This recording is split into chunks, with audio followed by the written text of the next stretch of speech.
welcome back to another episode of New Patients Now. Today I have a very special guest, this month's Beat the Baseline winner, Atlanta local, Dr. Zach Rifkin. Zach or Zachary? I know they put Zach.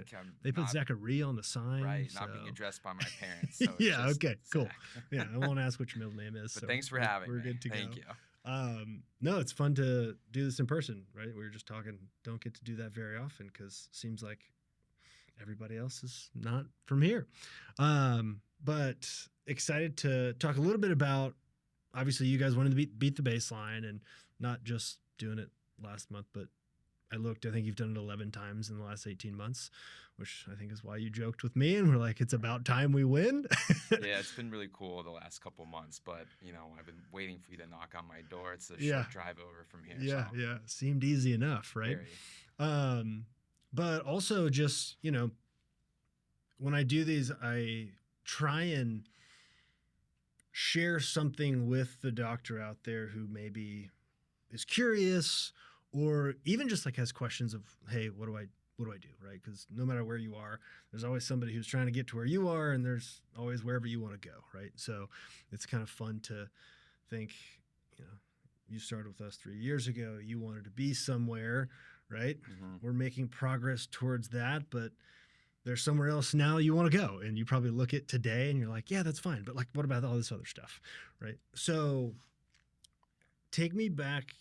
Like, what's your dental story? How did you get into this? Was this a family thing? Did you just one day wake up and you're like, you know what? Teeth, that's the thing for me. Like, what was it like? How did that happen? It didn't go like that. But yeah, so to get back to it, I grew up right down the street, and for the longest time I've watched my mom, who's been a dentist in Atlanta for the last 30 years. Okay, there we go. And recently retired, enjoying her family life and the grandkids, but it was really her that kind of set me on this path, or at least the interest of dentistry.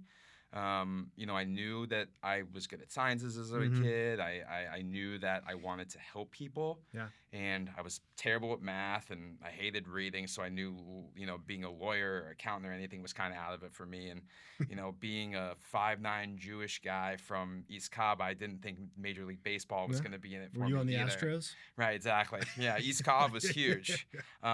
So it was really my mom, and, all the credit to her. She never really pushed me into it. If I asked questions, she would answer them. If I was, curious about something, she would show me. But as I continued to get older and, watch how she was really able to kind of support a large amount of the family needs, it became attractive to me just as a career. And that was kind of really what set me off. And then really, when I kind of got to applying to schools out of high school, I went to Walden High School in East Cobb. Yep. I knew that dentistry was where I wanted to go. So I knew that I had to find like a pre-med track and kind of get my prereqs in order. So I would say probably like 8th or 9th grade, I really started to kind of take it seriously.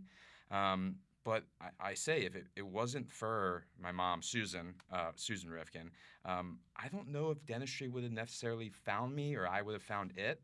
I probably would have done something to provide, do healthcare and give back to people. But I don't know if teeth would have necessarily been it for me. But as I learned more, it started to pick up, and I got, not only in love with just, helping people, but kind of running a small business and having the ability to kind of train and provide culture. And that's kind of why I really enjoy what I'm doing. Yeah, that's cool.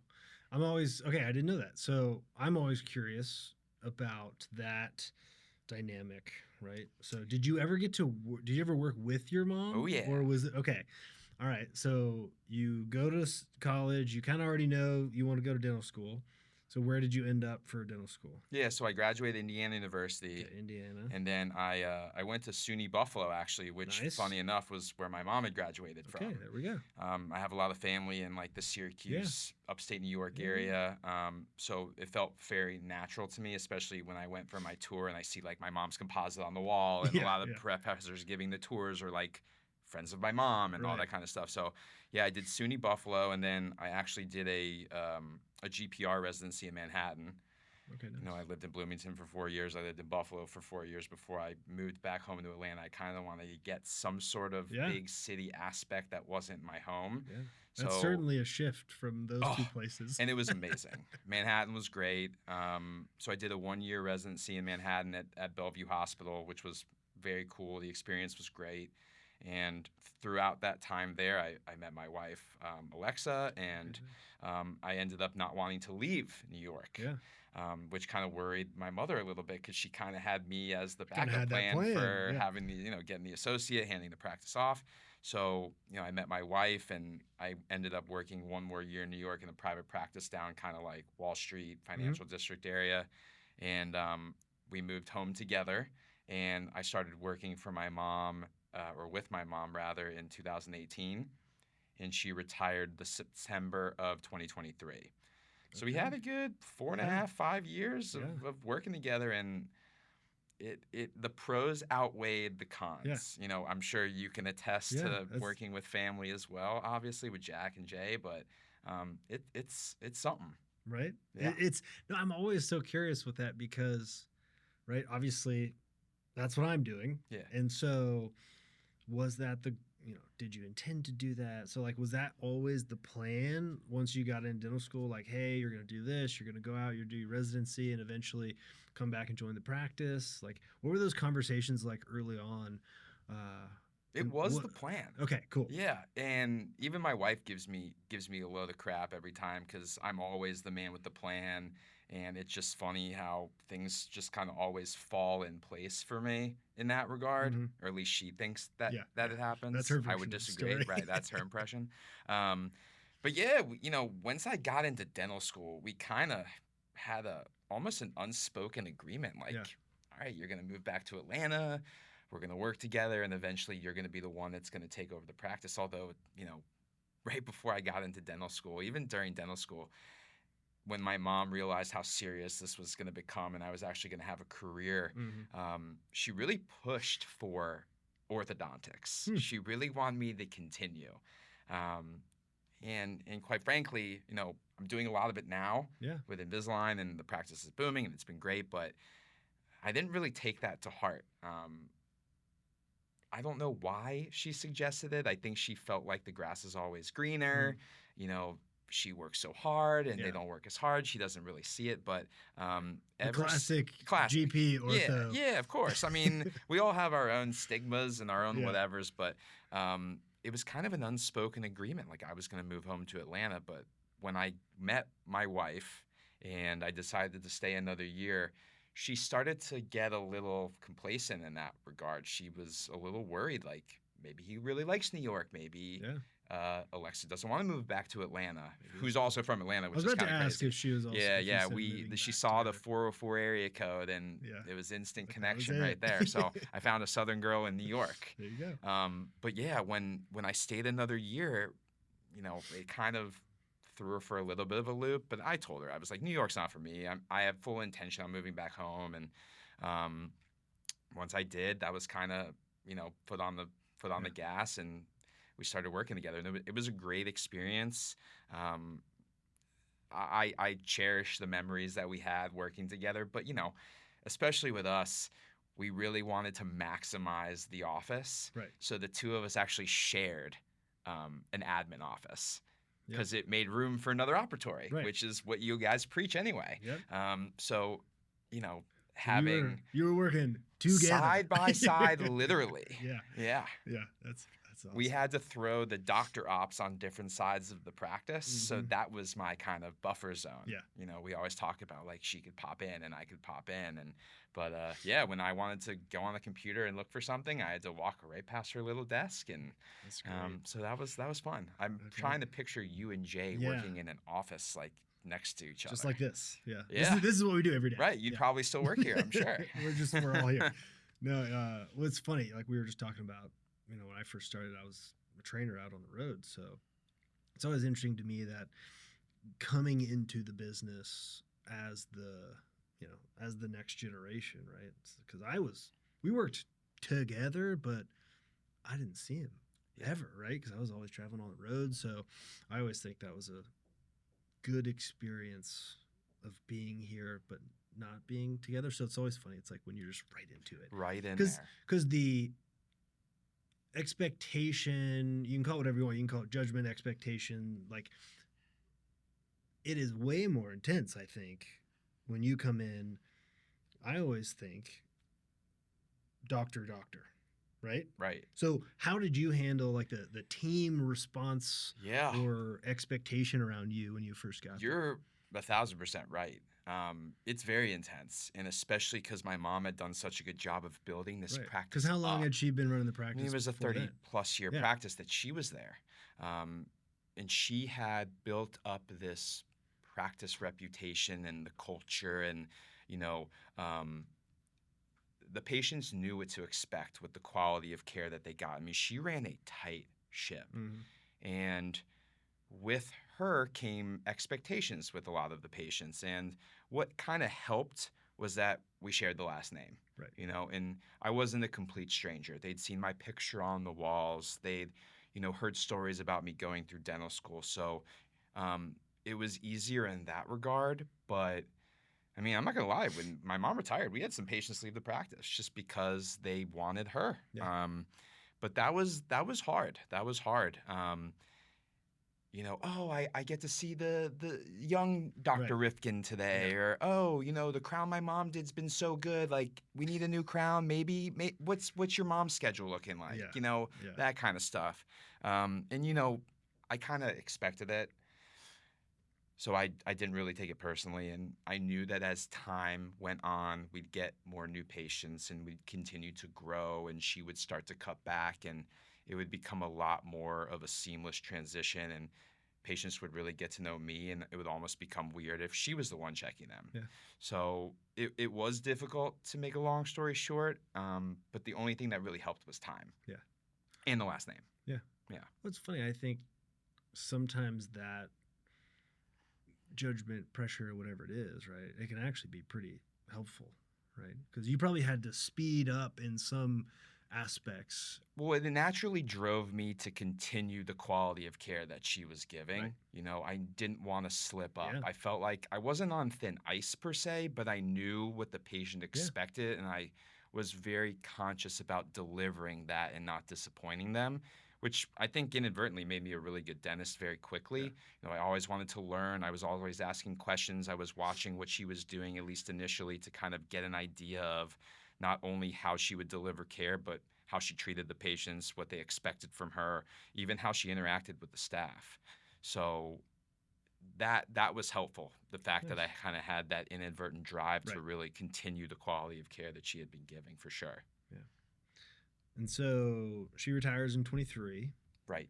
So at that point, it's your show, right? So two kids. And when was the first one born? So Margo was born March of 23. I was about to ask, ask, it was did that big happen to time up? It was a big year. It was a practice purchase and another amount of money that's allocated somewhere else. That is now over there. Right. So, okay. So 2023 becomes this like, okay, dad for the first time. I have a business that I now am the owner of. Like, okay, responsibility, level up. Yeah. in a number of ways. Yeah. What was that like? Did you have any expectations around that? And then how did that meet or not meet them, I guess? Yeah, that's a good question. I really didn't think much would change, and I was wrong. Of course. You don't know what you don't know. Yeah. So my mom had a great office. She had a great team and a lot of patience, and the change, seeing it now, is hard on a team as far as like the staff we had. I wanted to implement new things, especially going through PGI. Like you said, I started kind of right in 2023 as well. Yeah, I guess that would be right. So I'm bringing in new things. Yeah. I'm a younger doctor. Bringing in an associate. I'm trying to grow, and it kind of rubs some staff the wrong way. We've been doing this for 30 years. Why do we have to change? And I kind of get it. So that was probably the hardest part. The patients kind of took to at that point, especially when I brought in Dr. Wynn, who's amazing. Yeah. And she's been such a good addition to the practice. But the staff and having them on board with a new owner Yeah. and new implementation and new protocols, and kind of really making this, a PGI practice as far as patient experience, and really focus on growth and what can we do to get new patients, and what can we do to get more exposure, and what else can we offer our patients to make this a more welcoming experience to them so we can get better positive reviews. Yeah. That was all new to them. Um, And I always find that interesting. So, because do you think it was because in their mind, it's like, we're already doing things that make the patients love us. Why do we have to do all this other stuff? Like, yes and what no. was it? Yes do and you no. think? I think that they knew that they had done a really good job getting to the point that they were at, and Mhm. I would agree. They built this place up to this incredible monster in Atlanta, and the one thing that I would say that may have been not missing but overlooked a little bit Mm. was just the conscious effort to continue to grow and expand. Gotcha. They focused on patient care. They didn't care how they were getting their new patients and delivering the care to them. They were very happy with getting 10 to 12 new patients a month. We don't really know how we get them. Maybe it's word of mouth. Maybe they're a patient in our office building who comes down and wants to see about a cleaning. But they were really focused on the best quality care that they could give. And that's kind of what got them to the point that they were at. And they were growing, but it was not to the level that you or I would want to grow at. And that's probably what the practice was overlooking, was just that growth mindset. They had the patient experience down. They had the quality of care down. Yeah. The staff was very well trained. But how to do that with a little bit of scale to it, right? Really putting in the implementation to focus on protocols for growth. Yeah. That kind of rubbed some people the wrong way. Like, now I have to be trained on how to talk on the phone. Now I have to ask, like, do you prefer mornings or afternoons versus we have this time, come in at this time, right? We used to have this saying. It was when my front desk would pick up the phone, it was, we create beautiful smiles at Susan G. Rifkin and Associates. This is Wendy. How may I help you? Mm-hmm. And by the time they finished the sentence, the patients hung up. So changing these things were hard. Yeah. Well, especially stuff like that, right? Because we think, like, you think it's like, well, this is what makes us, and this is this is the stamp that we put on the experience, right? As opposed to just crisp, professional, right? Let the in person do that work. Absolutely. Right? And what's funny is that my mom was really the one that pushed me into do PGI. And they were the most reluctant to really take on the implementation. You're like, she literally said I should do this. We are. Like, you're literally helping me do this. And so once she retired is kind of when I was I had the ability to really control the staff and not control them, but control the people that were working for me as far as bringing new hires in and teaching them the way that growth would kind of be possible. So that's kind of the turning point. What was, like, if you think about that period, right? So you have your associate in the practice with your mom still working there. She retires. In that transitional period, let's say like the first 12, 18 months where it's your practice now, what was the most challenging piece of that, do you think? Do you think it was It was probably keeping me busy and keeping the associate busy. Because before it was you and your mom. It so was me and my mom. There was ships passing in the night with Dr. Wynn and my mom, probably for about a week. Okay. There were 3 doctors in the office for a week. Yep. We timed it really well. So you guys are 9 chairs today. Were you at 9 then? Yeah. We've always been at 9, but now the 9 are a lot busier. Yeah. We weren't at optimum capacity with the 9 chairs. We probably could have been with 5 chairs. Yeah. But all 9 were being used. Yeah. And I didn't know that until I started being educated by y'all with all that. But the hardest part was, now that I knew that I was on the hook for this practice loan, and now I have this associate that I'm paying a doctor's salary to, and I'm really concerned about production or lack thereof. And having you and Jay and Jason Sala in my corner and being like, only time, like continue to deliver the patient experience and deliver the care and kind of stick with the PGI protocols. Like she will get busier, and inevitably she did. So that was probably the hardest part, was knowing that now I'm on the hook for this Mm-hmm. machine, and I'm seeing it not operating at the level that I would like it to eventually get to, or I would like it to be at that time. So that was stressful. Like, am I going to make payroll? Yeah. Like, God forbid. I was losing my mind. But things got inevitably busier, which now it's crazy to look back on. Right. Now you're signing an LOI on a new office. Yeah, and- don't put the cart before the horse. But yeah. yeah, we're Possibly. possibly, Right? but we're getting there. But What was, if you think about that, because there's the team piece of it, right? There's getting the associate to be busy. Like, what did you have to change, you think? I had to relinquish some control.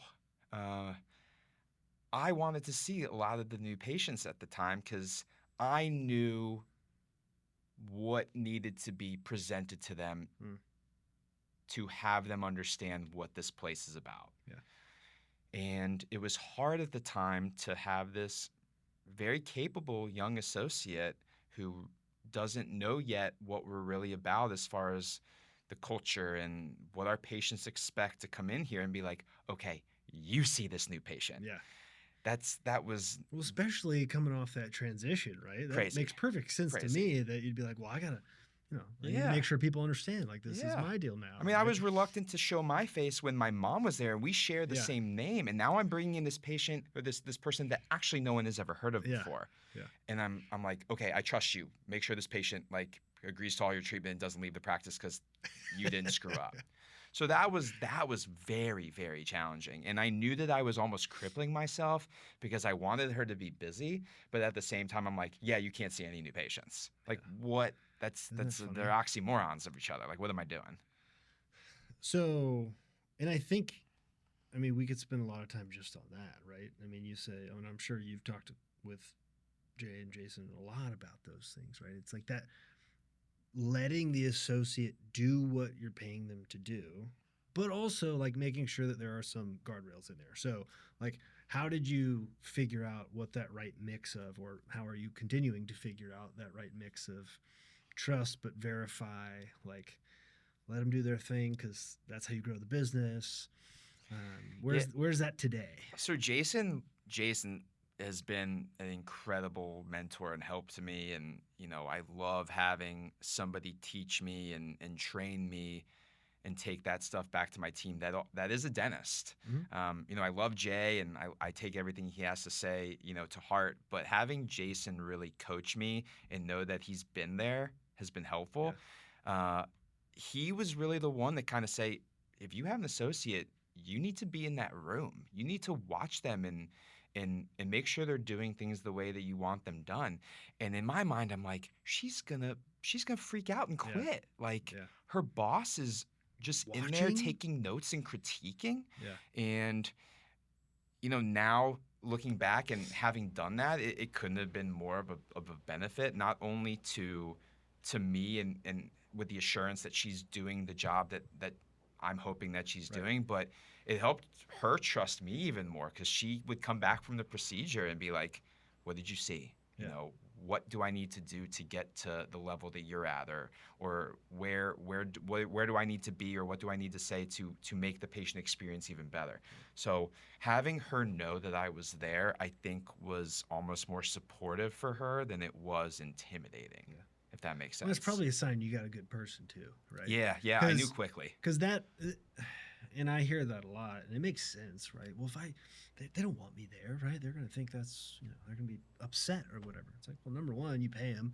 Right. Number two, if they're really that cagey, that's probably you probably need to know. You weed them out really quickly. Like, you probably want to know if that person's like, no, you're not allowed to watch what I do. Right. She was able to handle that minimal amount of what you would call pressure. Mm-hmm. And now having seen that and like exactly what you said, that makes perfect sense. Like if I would have gone in that room for a week and she ends up leaving, at the time I probably would have been hurt about it, but at the Yeah, same at the time, time I'd you're be like, devastated. all but right, we're talking long term Yeah. here. She probably, if it wasn't for that, it would have been something else. Yeah.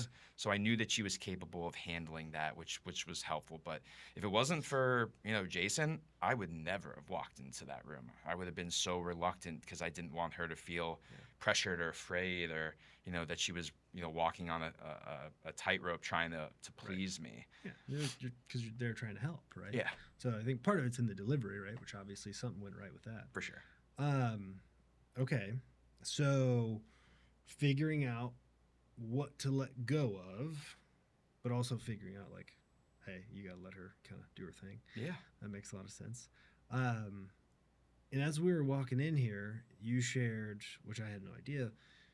So you have a 4-month-old, and the associate has a 6. Yeah, she's about 6 months, I would say. Almost, right? Don't hate me, but I think it's probably around 6 months. Yeah. We can cut that out. Right, exactly. We can just once we confirm, I do we listen can to just people. dub it in Yeah. afterwards. So, right. I mean, the last 3 or 4 months, you guys have had 3 or 4 of the best new patient months of the last 3 years, Right. Which possibly might be the history of the practice. Oh, by far. And best collections month ever, right? On track for an awesome year, right? All these good things. But you and the associate, now your wife and the associate. Yeah. Let's make that very clear. Yeah. Just to be clear. Okay, so you're both having children in the first half of the year where all of that happens. So if I'm on the outside looking in saying, well, that doesn't quite make sense. And Dr. Wynn took 3 months off maternity leave, so we were down a doctor. Right. And yeah. So how'd that work out? I mean, I worked my ass off that 3 months because I knew, I knew I'm under the gun for the practice. I wanted to make sure my team was accounted for as far as compensation. I wanted to make sure my patients were accounted for as far as the quality of care goes. So I worked my ass off, and I produced what 2 doctors would produce. And at the end of that 3 months, when Dr. Wynn came back, me and my treatment plan coordinator, who was doing collections at the time, were looking through it and be like, how the hell did we do it? And she even came in January and she voiced her concern. What are we going to do? Are we going to be able to stay the ship and be on the same track that we were on last year? And I went to her after the 3 months. I was like, I told you so. Yeah, got it. I told you so. Even though at the time I was hoping, for sure. I had fingers crossed. Yeah.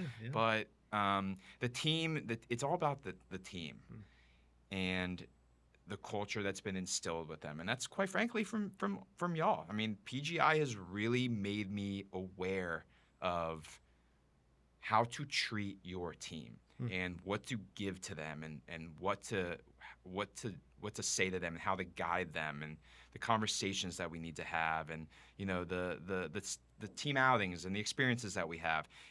If it wasn't for the team that I had, we would not have even come close or have the success that we're currently having. That's great. How has that evolved over the 3 years, right? So obviously you guys are doing a bunch of trainings, right? Somebody's in your office every 90 to 120 days, whatever, right? Which for a lot of people is a foreign concept of having a non-clinical training occur at the practice, right? I know I got to come in just a few days after Morgan was there and you guys were working on 2 days of training. Yeah. So how important has that been, do you think, in keeping the team motivated? And then I guess on the flip side, what were those first few trainings like? Like if you were to compare your first couple of trainings with like what you did 2 weeks ago. Yeah. Like how different are those experiences and what did it take to get there?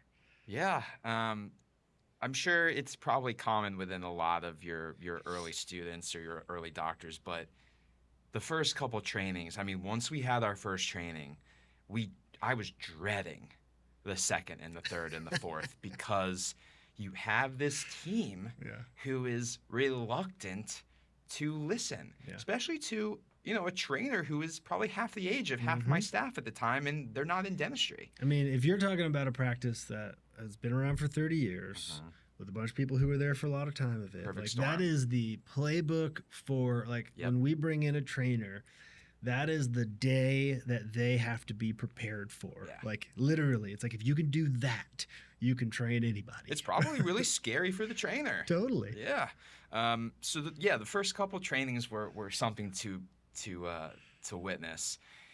As we continued to progress through the courses and stay stable, there was inevitable staff turnover, Mhm. which I'm sure that y'all see when you Mhm. bring in a new doctor.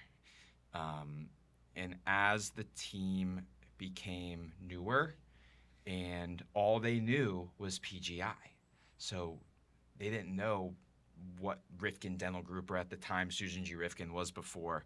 Uh, they were a lot more open to being trained and implementing and holding themselves and the rest of the staff accountable. So, and now we look forward to it. I Right. mean, Isn't that funny? It's yeah, like you just are so attached to what you know, and if you know not having to do it at all, anything else is just crazy and foreign. And now, if you were to go to your team and say, "Hey, we're gonna like not do any trainings for like 17 years," like, yeah, they'd be like, no, "What are you talking yeah. about?" I mean, the best part is like the team loves being together. Yeah, It's, that's cool. and I'm sure that you even have PGI clients. That's not the case. I'm very lucky to have Yeah, that, that's fun. and it's kind of nice to kind of BS around, but also talk with each other, and it's Mhm. not about dentistry. Yeah. It's refreshing, and after a lot of the years, we've become very comfortable and gotten to know a lot of the trainers. I mean, Morgan's been in the office, quite frankly, and the team like loves Morgan. I think she talks with Kristen, my director of operations, like weekly. Yeah. But the first time we had, I think it was accept, buy, and comply, which was probably the hardest training we ever had to do, because it was still a lot of the old guard that was in the Yeah. office. Oh yeah. And I think we probably permanently traumatized one of your trainers, Sky. She was just here. Oh, really? She Nice. literally, she was just in the studio shame. before. Because That's okay. That's because I think That'd have been Morgan so fun. came in for like our round 2 of accept, buy, Yeah. and comply, like, but a more intensive version, because I guess it was 2 days. Uh-huh. And I think on her way out the first day, Morgan was like, "Yes." Sky was like, Be good luck, careful. be careful. Let me know how it goes. So I think we permanently traumatized one of your trainers, but I'm sure if she would come back now, Yeah, she's like, "This it's is a great." 180 of an office. That's Yeah. awesome. So That's a lot of fun. Okay, so on a good run, what, like, if you look at this year, like, do you think anything's clicked differently, right? Because obviously, off to a great start. We're at the midway point, so it's about finishing the thing. Um, but is there anything about this year you think? Like, is it you doubling down? Is it you kind of like getting backed into the corner, like, I got to do this thing, and like seeing what happens?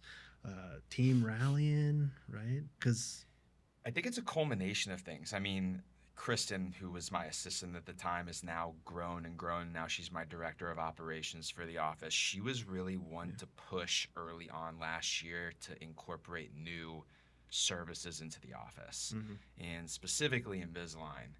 And that has been an ultimate game changer. And I was always reluctant to do it, because I know you need the education, and I'm seeing these orthodontists who go to school for another 3 to 4 years, and then residency and whatever it is. And I'm a firm believer of, if it's not something that I can do, or if I can't do it at the same level that a specialist can, then I should not be delivering that to a patient. That's why we don't do root canals in our office. So that was a disservice that we would be giving to our patient, and that made me deathly afraid to bring that into the office.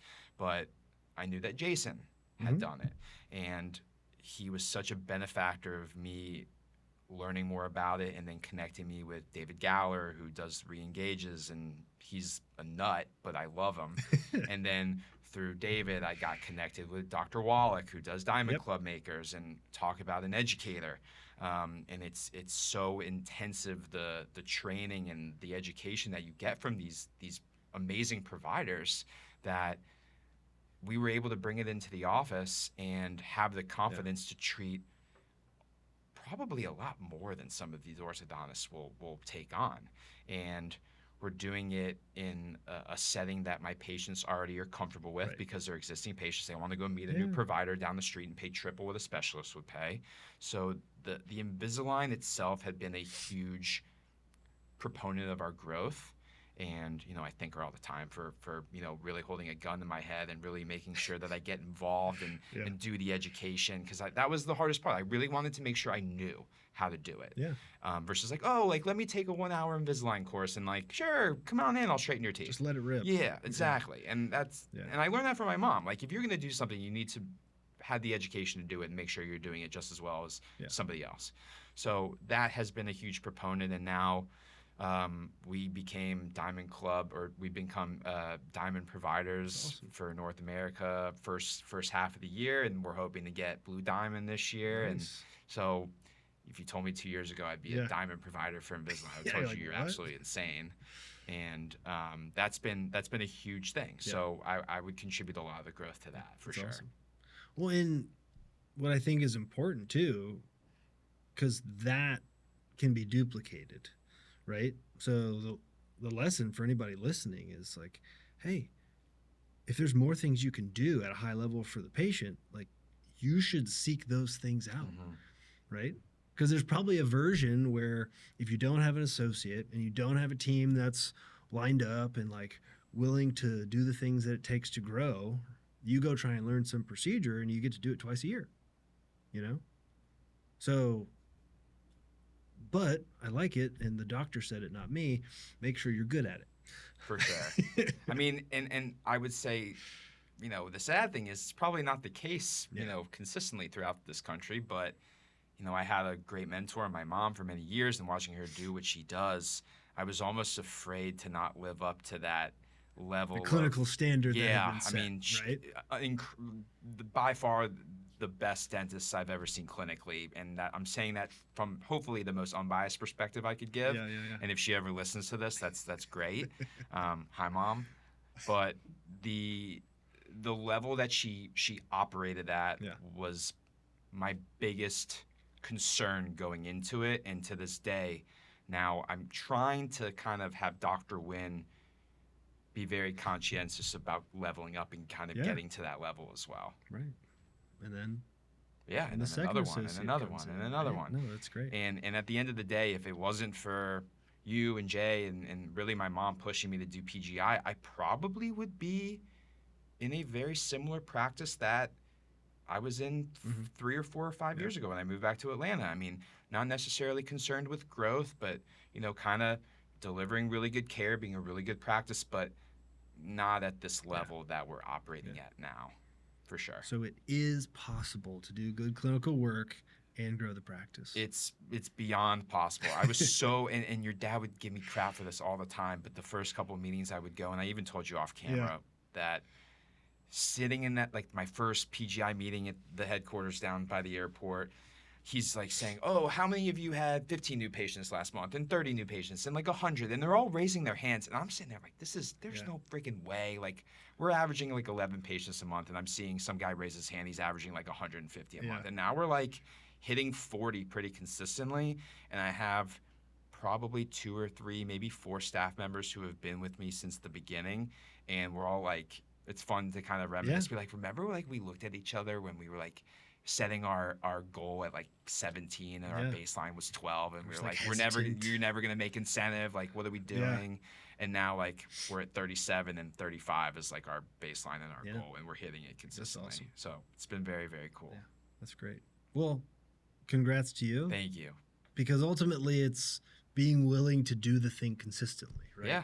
Like, I mean, you said the first few, it's fighting through the initial frustrations, and that's cool that you guys are getting to see it and have some fun with it. It's cool to finally, you drink the Kool-Aid, and your dad will kill me for saying that. to see like the fruits of the labor, it's nice to see, but you kind of keep moving like that finish line down the road. Like, growth is never like a finite time frame. So, we're on pace for a certain amount this year. We're hoping to, in 3 to 5 years, be next, and then maybe I'll be in CEO coaching at some point, or 5X or whatever it is. But it's cool to see the stats go up consistently. That it's really working. Yeah, Well, that's fun. Yeah. Well, hopefully today was a good exercise in enjoying the gain and folk not being so much in Yeah, the I in the loved gap it. I of appreciated where it. we It was kind of where we fun want to be. to vocalize You it know? all and Yeah. realize it all. So yeah, It's thank you. fun. Awesome.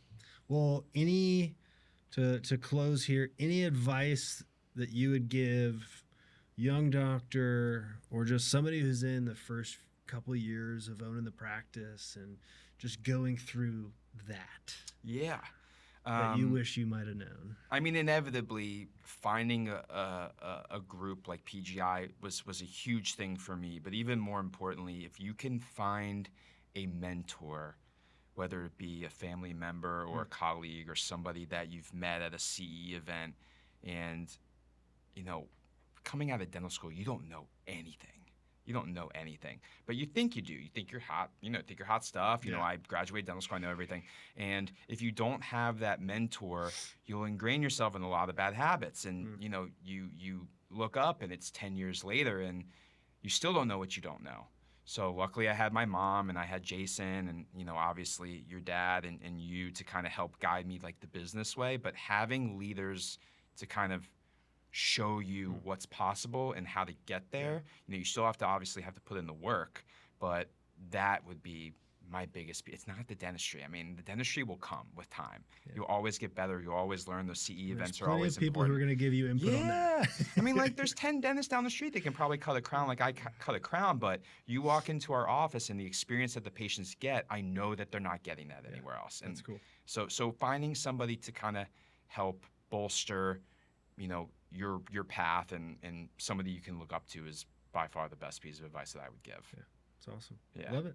Thanks, Well, Flint. Thank Thank you. you. Thanks for coming in. Yeah, man. Doing it not live. I was going to say No, live. but in Live, studio, but in face to person. face. Yeah. And as I promised, under 45. Hey, That love went it. quick. My wife will be happy. I thought it was. I didn't realize it'd been that long. No, it's good. But Hey. Awesome. Well, hey, I appreciate it. Thank Thanks. you, Flint. Thank you so much, and Thank keep you. doing what y'all are doing. Thank you very much. Very It was good. great to be here. Awesome. We'll see you next time.